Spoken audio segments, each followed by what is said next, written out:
Olá, eu sou Edmarcos Luque, sou conselheiro do Conselho Regional de Contabilidade. Hoje a gente tem a grata satisfação de receber o professor Anderson Fumax aqui no nosso estado para falar um pouquinho para a gente sobre um tema que é recente, que não é tão recente assim, mas que está envolvendo muitas empresas e chamando a atenção, despertando a atenção de pequenos empresários, inclusive, que é o valuation.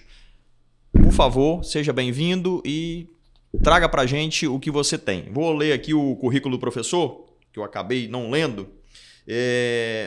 O professor Anderson Fumax é mestre em Ciências Contábeis, especialista em FRS e Valuation, perito contábil no Ministério Público do Rio de Janeiro, diretor da F Treinamentos e Capacitação, conselheiro de normas técnicas do Grupo Épicos, diretor do IBF Rio, Sindiconte Rio e diretor do Sescom Rio de Janeiro, consultor nas áreas de contabilidade, perícia e finanças, professor de diversos CRCs, de curso de extensão, de curso de pós-graduação e preparatórios para concursos públicos. E ainda ele é autor de diversas obras nas áreas de contabilidade, perícia e finanças. Inclusive, eu estou com uma obra dele aqui, ó, Perícia Judicial em Apuração de Haveres, um tema importantíssimo, uma obra riquíssima e que vale a pena vocês conhecerem. Professor, sinta-se acolhido aqui no CRC e, por favor, traga a sua contribuição. Obrigado, meu querido. Prazer aí poder participar desse podcast.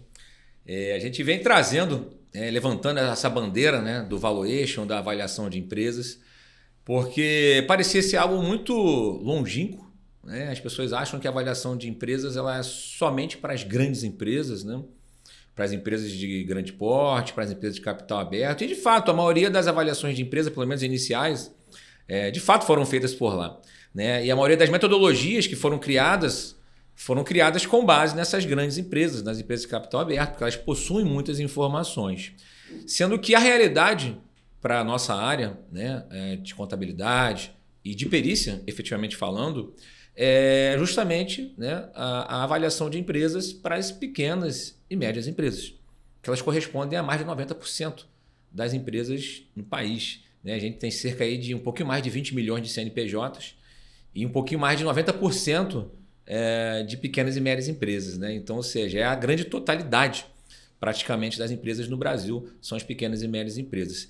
E conversando nos bastidores aqui agora há pouco, nós comentamos, né, que em algum momento da vida a empresa ela vai precisar saber o seu valor de mercado, né? Por algum motivo específico, ela vai precisar ter o seu valor de mercado apurado, seja por uma possibilidade de compra e venda, seja por uma possibilidade de participação em licitação, seja para obtenção de um empréstimo, inclusive as instituições financeiras têm criado, né, essa limitação de empresas que eu preciso saber o seu fluxo de caixa futuro para honrar com seus compromissos e por indicadores estratégicos para entender um pouco mais sobre o seu negócio, fusões, incorporações. Então, em algum momento, seja a grande, seja a pequena, seja a média empresa, ela vai precisar saber o seu valor de mercado. Então, por isso, esse grande nicho de mercado que a gente tem, que a gente precisa explorar, né? Os grandes players do mercado já estão saturados, né? Eles não conseguem mais atender. Então, a gente tem aí uma possibilidade grande de atuação, principalmente nas pequenas e médias empresas. Isso é muito bacana, né? Como você falou, é um tema que está bastante em evidência.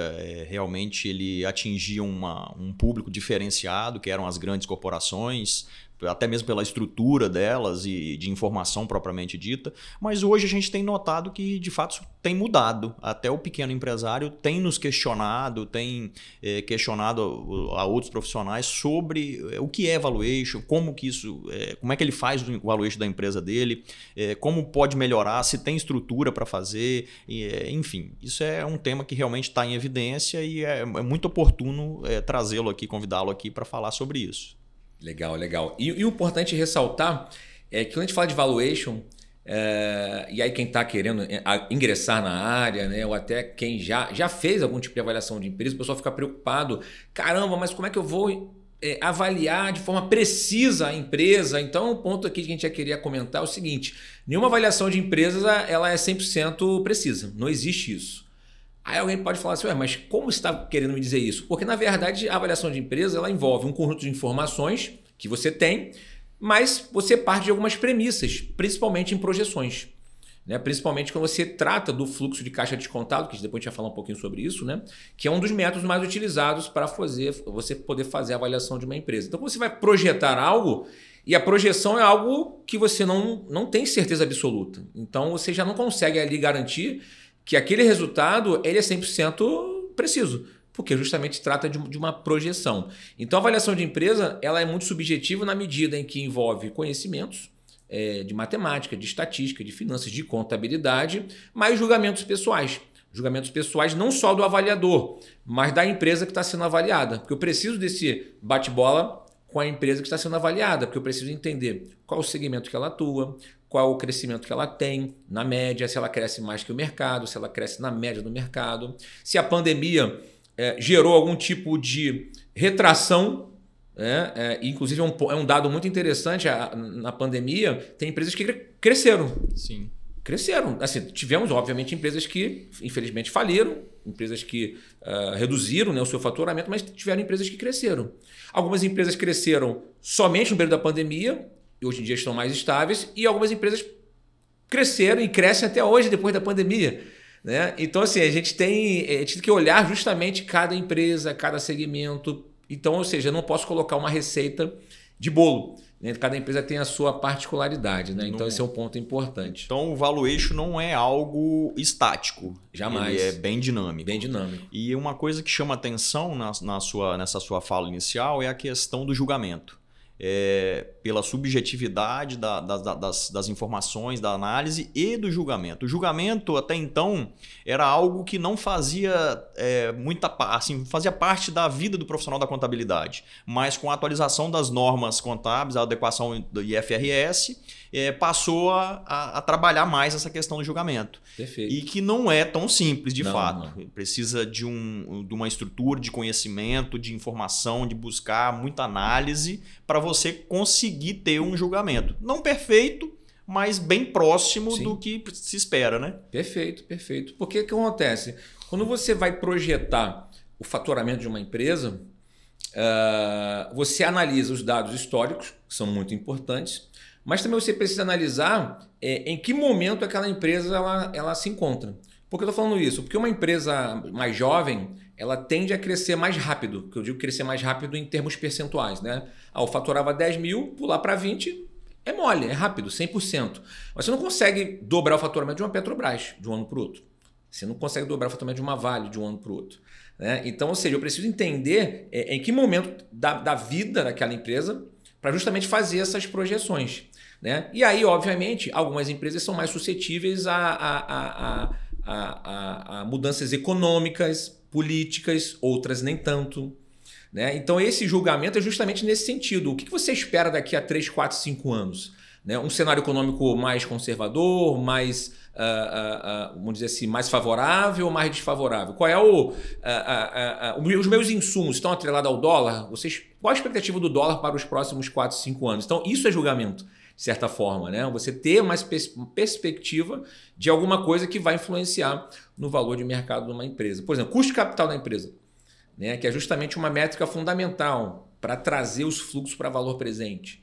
O custo de capital tem relação com a remuneração que ela paga a terceiros e aos proprietários de capital. Se é uma empresa de capital aberto, é mais fácil ter essa noção, que as informações contábeis, né, e são mais recorrentes.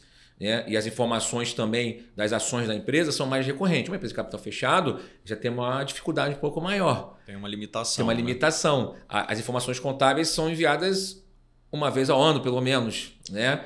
Então, já são dados mais complexos. Até mesmo por uma questão de cultura, né? De cultura. A outra, a capital aberto, ela tem obrigação de prestação de contas aos seus investidores e tal. A de capital fechado, já por cultura, ela já se retrai um pouco mais em relação aos controles internos dela. Perfeito, perfeito. Então, ou seja, às vezes eu tentar comparar a empresa de capital aberto com capital fechado, talvez não faça muito sentido justamente por conta disso.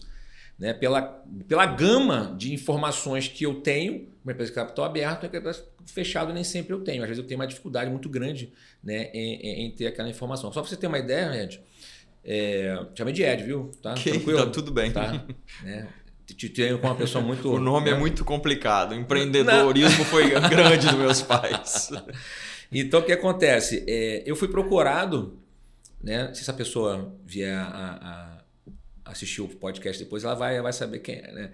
Eu fui procurado por uma pessoa para fazer a avaliação do escritório de contabilidade dela. Ah, legal. Ela e uma sócia. E aí eu falei, beleza, me dá as demonstrações contábeis aí dos últimos 5 anos. Só não pode falar que não tem, né? Não tinha. Sério? Não tinha. Aí eu falei, opa, calma aí. Aí eu falei, gente... Eu falei, mas como é que você faz? Quantos clientes você tem? Aí ela falou lá, tipo, 30, 40, né? E você faz a contabilidade de todos eles? Os que têm obrigação eu faço. Mas você não faz a sua? Sabe como é que é, né? Aí eu falei, gente... como é que o escritório de contabilidade não faz a sua própria contabilidade? Aí vem o verdadeiro jargão, né? Casa de ferreiro, espeto de pau. Exatamente. Impressionante. E eu tô falando isso por quê? Porque muitas das vezes é isso que você vai encontrar. Você vai encontrar, às vezes, uma empresa querendo ser avaliada e não tem informação contábil adequada. Mas nesse caso, professor, como que você recomenda, como você age aí?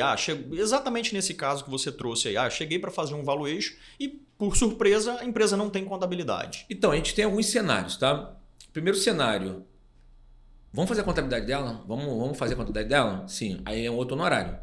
Mas aí você propõe retroagir essa contabilidade por exemplo... Pelo menos 2 anos, né? Para a gente entender, né? 2, 3 anos, para a gente entender. Ter um parâmetro. Para ter um parâmetro, né? Para ter um número, né? Vamos fazer essa contabilidade. Vamos fazer juntos aí, que seja. Ou você contrata alguém para fazer, que seja. Mas eu preciso dessa contabilidade. Não tem condição. Não tem condição. Aí vai depender. Que tipo de informação você consegue me passar?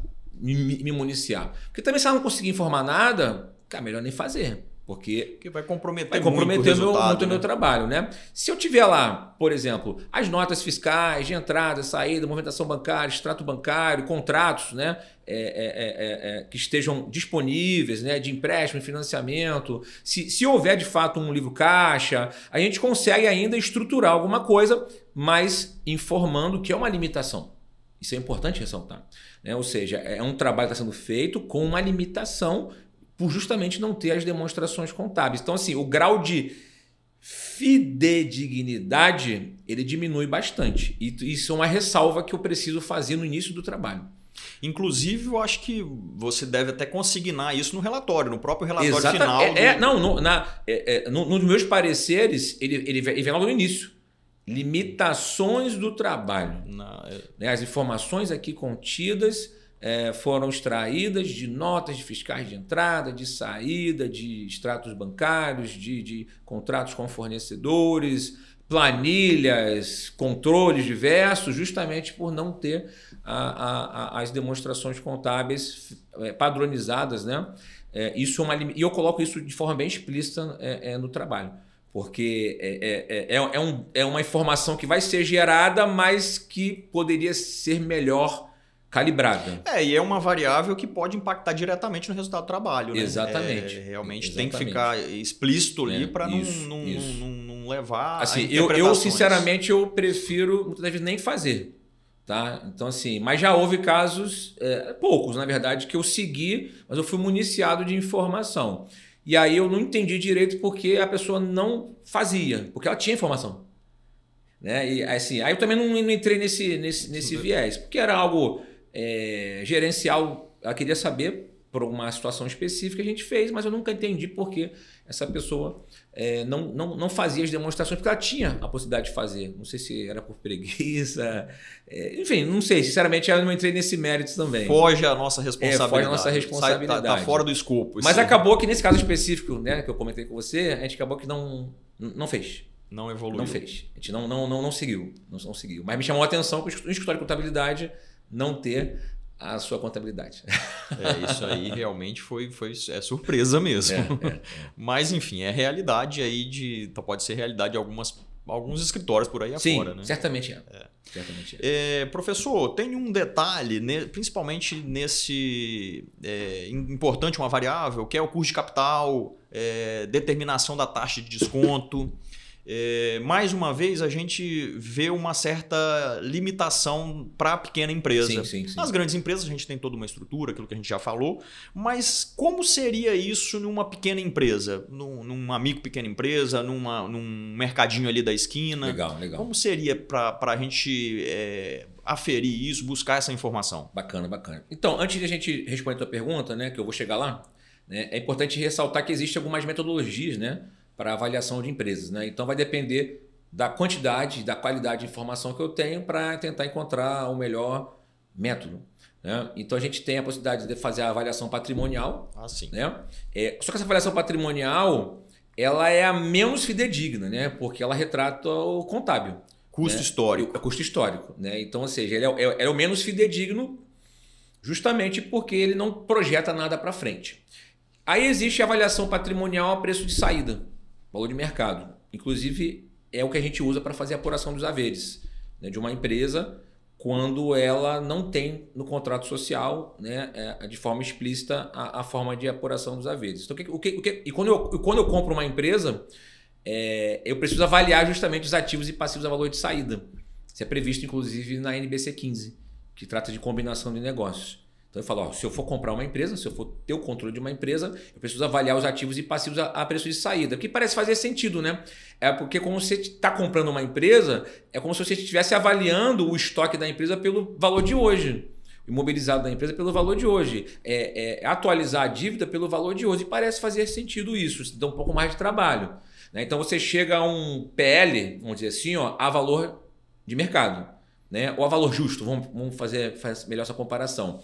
Mas ele ainda não consegue projetar também isso muito para frente. É o preço de valor de saída hoje, mas também ele não consegue projetar isso para frente.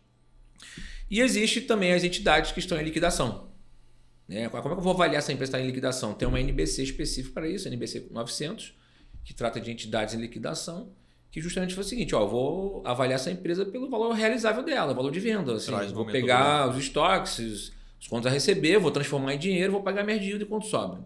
Então tem essas possibilidades.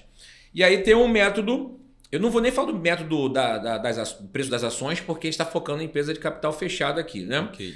Múltiplo, né? O que é avaliar uma empresa por múltiplo? É justamente eu entender o mercado que eu me encontro, o segmento que eu me encontro e tentar encontrar empresas comparáveis à minha. E essas empresas comparáveis, se elas já forem avaliadas, pegar essa avaliação dessas empresas e dividir por um múltiplo específico. O que seria um múltiplo? Eu posso pegar o EBITDA, como sendo uma variável, pegar o valor da empresa que foi vendida ou foi avaliada e dividir pelo EBITDA dela. Ou pegar o valor de empresa que ela já foi avaliada em algum momento e dividir pelo faturamento dela. Então existem vários múltiplos. Múltiplos de EBITDA, múltiplos de faturamento, né? Só que aí, qual é a dificuldade ali? De ter diversas empresas comparáveis. Porque empresa de capital fechado, se eu for comprar com uma empresa de capital aberto, o índice que ela tem é diferente do meu índice, justamente por ter estruturas diferentes. Então, talvez você pegar a empresa de capital aberto, pegar o múltiplo de EBITDA dela e fazer o teu valuation com base nesse múltiplo, pode gerar uma informação equivocada na medida em que a tua estrutura de custos, despesas, de custo de capital, ele é diferente de uma empresa de capital aberta. Então, eu tenho esse problema, né? Mas ele pode ser usado para fins de comparabilidade, eu acho, múltiplo. Mas mesmo nesse método que você está explicando aí, essa questão da comparabilidade. Eu peguei, sei lá, 5 empresas do mesmo segmento. Eu tenho um pet shop, eu peguei 5 pet shop ali do mesmo segmento que o meu. Mas cada um tem uma estrutura diferente. Sim. Uma composição diferente, uma política diferente. Tem algum fator de correção? Tipo assim, você traz todos eles para fazer a comparabilidade, mas eu tenho um fator de correção aqui para meio que equiparar essas demonstrações, esses números dessas empresas que eu estou comparando com a minha. Existe isso? Então, por isso que é subjetivo, né, o valuation, né? Cada avaliador ele tem uma característica específica. Por exemplo, se eu pego lá, sei lá, 10, você falou de 5, né? Vamos pensar em 10. E faço o múltiplo de EBITDA das 10. Primeiro, o ideal é trabalhar com a média, mas a média ela é um problema, né? Por quê? Porque às vezes a média, a empresa vale 8 vezes o seu EBITDA. Só que tem empresa que vale 15, outras valem 2, outras valem 9. Aí na média fica 8, né? Então eu teria que eliminar esses outliers, né? Na estatística, o outlier é o cara que é fora. Ele é muito acima ou muito abaixo. Desvio padrão. Desvio padrão, né? Então, quando eu elimino esses caras, aí eu volto a 3, às vezes, 4 empresas. Né? Então eu peguei 10, esses caras, na média, deu 8, mas tinha gente que era 15, tinha gente que era 2. Então os 2 são outliers. Aí quando eu pego as empresas que são mais próximas, sim, aí eu só chego a 3, 4. E aí, será que essas 3, 4 representam o mercado? Entendeu? Então eu tenho essa limitação no método dos múltiplos. Por isso que eu gosto de utilizar como forma comparativa só. Não como... Para tomar decisão. Tomar decisão específica com ela é complicado, entendeu? Entendi. Só para comparativo mesmo, para ver se você seguiu no caminho, se está mais ou menos exatamente. Por exemplo, eu fiz um valor de uma empresa de capital fechado que realmente o EBITDA dela era muito interessante. É do segmento de TI. Né? Era maior do que as empresas de capital aberto, inclusive, o EBITDA dela. Né? E aí ele quis colocar o EBITDA também, o múltiplo de EBITDA como uma avaliação complementar, porque bombava a empresa dele. Né? Mas eu coloquei que era uma empresa de capital fechado, com outra estrutura e tudo mais, por mais que esse múltiplo fosse favorável a ele não tenha, né, a mesma grau de confiança, o mesmo grau de risco de uma empresa de capital aberto. Né? Então, assim, eu deixei isso claro no relatório. Ele quis botar porque ele sabia que ia favorecer a ele esse EBITDA mais alto em relação ao mercado como um todo. Né? Então, é um método que ele é mais simples, mas ele tem essas fragilidades. Seria interessante utilizá-lo de forma comparativa com algum outro método. Não seguir só ele. Não seguir só ele. Né? Por exemplo, tem segmentos específicos, né? Padarias, banca de jornais, que seguiam o método de múltiplo para avaliar a empresa. Por exemplo, o fulano daqueles pontos comerciais lá vendeu a empresa por tanto. Aí tinha um faturamento de X, aí começaram a criar o faturamento versus o valor que ele vendeu à empresa. Né? Só que isso é muito cru. Fica raso demais. Né? Porque cada ponto comercial tem a sua particularidade, né? O seu movimento e tudo mais. Né? Então o múltiplo eu gosto de utilizar ele como algo complementar. Algumas startups acabam usando, tá? O múltiplo, porque tem startup que não tem nada de informação, justamente porque não é uma empresa consolidada. Né? Então eles acabam utilizando às vezes o múltiplo comparativo com outras startups para justamente tentar achar algum valor de mercado. Só que isso pode ser muito mais acima ou muito mais abaixo. Né? Então, a startup tem essa dificuldade em justamente fazer essa avaliação mais conservadora, vamos dizer assim. Né? Sim, realmente e a gente vê muitas startups, o empresário às vezes procura a gente, eu tenho uma ideia, um meu negócio, tá, mas e aí? Mas eu queria fazer um valuation para ver quanto vale, mas aí fica na cabeça dele, né? Traz muita coisa da cabeça dele isso. Que na prática não está refletindo ali na estrutura dele. Isso. E aí, voltando à tua pergunta, né, que eu não esqueci, no fluxo caixa descontado, que é justamente a metodologia que é mais amplamente utilizada, ela parte do princípio que uma empresa vale mais ou vale menos pela sua capacidade de geração de caixa no futuro. Né? Porque parece ser óbvio, né? Você está comprando uma empresa pela capacidade que ela tem de gerar caixa no futuro. Claro que ela gera caixa hoje, mas eu estou pensando já justamente no futuro. E quando eu trago a valor presente, justamente a taxa de desconto que você se referiu, né? Que é justamente o custo de capital da empresa. Porque qual é a lógica? Para eu projetar o fluxo para frente, essa empresa tem um custo para gerar aquele caixa. Porque ela busca recurso com o banco, ela busca recurso com o proprietário. Como financia a operação dela. Exatamente. Então, para ter aquele faturamento, aquele caixa, ela tem esse custo. Então, esse custo ela precisa remunerar. E essa remuneração é justamente o custo de capital.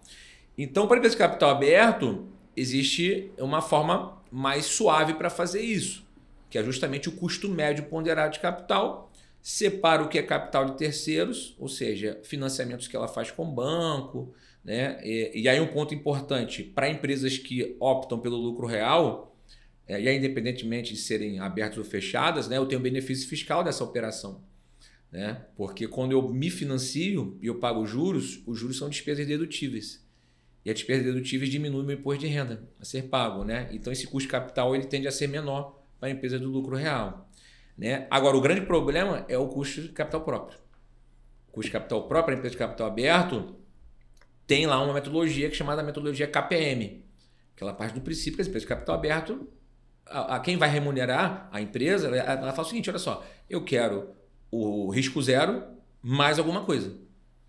O que é o risco zero? Seria um investimento que não tem risco no mercado, por exemplo. Vou investir meu recurso no Tesouro Direto. Em tese ele é risco zero, né? Mas só o risco zero não me satisfaz. Eu quero um prêmio de risco adicional por estar investindo na empresa de capital aberto. Então existe um cálculo que trata sobre esse prêmio de risco adicional. Né? Na empresa de capital fechado eu não tenho essa informação. Né? Então, ou seja, eu posso até trabalhar com o custo de capital de terceiros, mas o custo de capital próprio eu tenho alternativas para utilizar esse capital próprio. Que, infelizmente, estatisticamente, nenhuma delas tem o grau de fidelidade na empresa de capital aberto. Então, ou seja, ao fazer esse cálculo, eu vou precisar ser conservador, não tem jeito. Então, ou seja, ou vou criar um beta desalavancado, vou pegar um beta de empresa de capital aberto, vou desalavancar e vou calcular o meu indicador ali em cima, mais conservador, ou vou calcular um custo de oportunidade ou um prêmio de risco por ser uma empresa de capital fechado, que é um cálculo mais subjetivo. Né? Ou seja, olha só, eu vou pegar o título de Tesouro Direto mais um percentual por ser uma empresa de capital fechado. Tem gente que vai lá da mão da arame pegar essa informação, mas no Brasil isso destoa, né? Destoa completamente. Então, algumas empresas trabalham inicialmente com 6% para mais. Por que 6%? Porque a remuneração da poupança, em média, né? 6% ao ano, 6% para cima. Né? Falava assim em Selic, CDI, CDB, CDI. Então, isso é um indicador de capital, de prêmio de risco zero. Risco zero. Só que eu preciso adicionar um risco adicional. Entendi. Né? Então, só que todos os cálculos, estatisticamente, não são tão fidedignos quanto uma empresa de capital aberto. Então, por isso, para a empresa de capital fechado, eu preciso ser muito mais conservador. Então, o meu custo de capital vai precisar necessariamente de ser maior que a empresa de capital aberto. Professor, nós já estamos chegando ao nosso final. Já passou rápido, caramba, né? Tem um detalhe chamado perpetuidade. Eu queria que você resumisse para a gente o que se isso é aplicável e como pode impactar no valuation. Legal. A perpetuidade, inclusive, pode ser considerada uma das fragilidades do fluxo caixa descontado. Por quê? Parte do princípio que uma empresa ela vai continuar a sua operação mesmo que você projete o fluxo para 3, 5 anos. Né? A perpetuidade é como se tivesse essa empresa gerando caixa por toda a sua vida. Só que, por ela ser um cálculo que gera um valor muito grande, o conservadorismo deve prevalecer. Então, por exemplo, a taxa de crescimento que eu usei no período de projeção explícita não pode ser o mesmo da perpetuidade. A taxa de desconto, talvez, na perpetuidade, talvez tenha que ser até maior na perpetuidade do que no período de projeção explícita. Por quê? Porque justamente é um valor que vai ser maior do que o período de projeção explícita. Né? E nas startups, sugere-se que eu utilize o dobro da taxa de desconto do fluxo de caixa de projeção explícita na perpetuidade, justamente pela incerteza e pelos riscos que uma empresa de startup envolve. Né? Mas então, geralmente você usa na sua prática, você usa? Porque usa a perpetuidade. Alguns trabalhos que eu já vi aqui, quando você apresenta para o profissional, leva para a empresa, ela fala, nossa, mas isso destoou muito o valor, tá elevando muito o valor da minha empresa. Eu não quero que você use a perpetuidade. Tá tudo bem? Eu uso, mas eu preciso ter justamente o discernimento em utilizar a taxa de crescimento, porque ela precisa ser menor do que do período de projeção explícita, e o custo de capital, muitas das vezes, precisa ser maior do que o período de projeção explícita. Porque a perpetuidade ela precisa existir. Porque se eu compro uma empresa, eu não vou. Imagina eu projetar 3 anos de uma empresa. Né? Eu vou comprar a empresa, mas ela vai gerar caixa por mais de 3 anos. Né? Então a perpetuidade precisa existir, só que ela precisa ser tratada com muito mais cautela pelo profissional que está avaliando. E aí não tem jeito, é o momento que alguém vai discutir o valor da negociação. Né? Ou seja, sem perpetuidade é isso, com perpetuidade é isso, vamos chegar a um meio termo, né? Para justamente chegar ao valor da negociação. Porque o valuation não necessariamente é o valor da transação. Né? É um parâmetro para as partes chegarem, sentar na mesa e negociar. Exatamente. Então é um ponto ali intermediário de negociação para quem está fazendo com a perpetuidade ou sem a perpetuidade. Muito bacana. Pessoal, a gente esteve aqui com o professor Anderson Fumax, especialista em valuation. Foi um grande prazer tê-lo aqui na sede do CRC Espírito Santo. Agradeço, prazer enorme. Um profissional do seu gabarito. O livro dele está aqui, ó, Perícia Judicial em Apuração de Haveres. Tem tudo isso aqui, inclusive falando sobre valuation aqui nesse livro. Vale a pena vocês conferirem. Sinta-se à vontade, volte, por favor, volte ao nosso estado para nos prestigiar com essa sabedoria imensa que você tem. Muito obrigado mesmo. Obrigado, Ed. Obrigado a todos que vão assistir ao nosso podcast. Se Deus quiser, estaremos de volta, né, em outros momentos. Cidade linda, Vitória, gosto muito. Tem muitos amigos aqui, certamente voltaremos. Isso aí, muito obrigado. Obrigado a vocês.